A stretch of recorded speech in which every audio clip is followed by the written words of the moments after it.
unboxing a new tattoo machine. This is from FKIN, okay? And this one is a Spectra Zion Ruby. I'm just gonna put the picture on the screen so you guys could see it for yourself. This one cost me around $500. I like the weight of it, and it also came with extra cam stroke, as you can see from the screen. This cam stroke is just like, I think this one is like a 3.2, and also it comes with the 3.7. So technically it's more likely for shading and color packing maybe, but it's like a soft touch kind of tattoo machine in a way. I'm not too familiar with these type of things, but from research that I have done, this like really good for like smooth shading and stuff like that. So it comes with like the light bulb. They call it light bulb, but it's like it's a battery. I don't really like I don't really like the setup of the battery. It's a little bit complicated. I would expecting something. I was expecting something that would be more straightforward. It's a little bit complicated, especially for new tattooers. Like someone like me. I'm new to this, but there's a bunch of instructions. I can't really go wrong with this. If it takes me to spend like at least a day trying to figure out like the proper way of using it, I would do it. And I also like the weight, like the way the weight is balanced. It's cool. Okay, it looks and feels expensive because it's not really cheap. Like $500 tattoo machine is not cheap.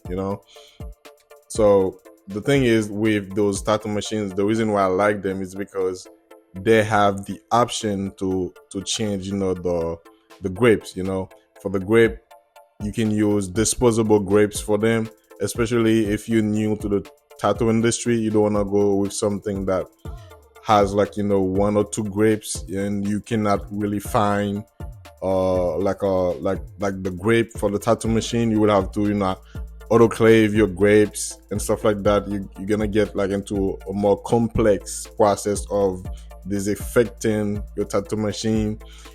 And as a beginner, it's a little bit it's not that I mean, it's not that difficult, but at the same time it's like a lot of details.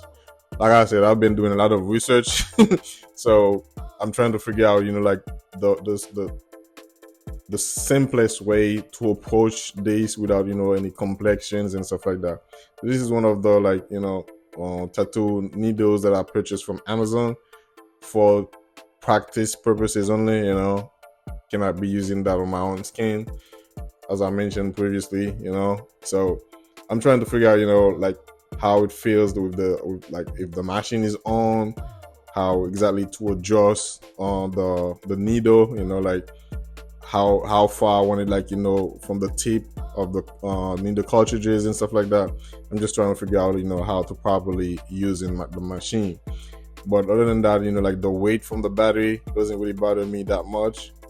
But I wish it's like the shape is not really like an issue, but when it comes to like the settings, like the way you should switch from lower gear to higher gears, stuff like that, is just a little bit complicated for me in a way as for now. But I think I would get my way around it once I started to practice more. So technically this is the other tattoo machine. The other tattoo machine costs way more than this one. Okay, the other tattoo machine, you can do a lot more with it than this one. I'm not sure if you can buy higher cams for this particular tattoo machine, but as in right now it comes with only two, and this is where you change it. Okay, it's easy to be removed and everything like that. So the cams, you just get a bigger stroke or smaller stroke depending on what type of work you're doing. Other than that, that's it. So you can remove the wireless battery if you want to, and you can switch it up. So this is the disposable grapes that I purchased that matches this tattoo perfectly. It matches like well because this is the same brand technically. The company like made disposable grapes. This is the good thing about this type of tattoo brands. they hook you up with, like, grapes and stuff like that. Not free, but what I mean, just like they have it available on the market. So for professionals, it's a plus. You don't have to worry too much about where should you get disposable grapes for this tattoo machine, because you can get it almost like, everywhere. That's the good thing about it. And also, like, for the other tattoo machine that I reviewed previously, from the, like, from the other videos, they all have disposable grips as well. So technically, I have two professional tattoo machines right now. I think I'm done. Maybe I will buy another one in the future, but not right now, because I don't plan on keep on buying stuff. Like, the main goal is to learn. And yeah, I think these two tattoo machines will get me really far from the journey. As long as I use them properly and keep them clean, they should last me at least a good couple of years.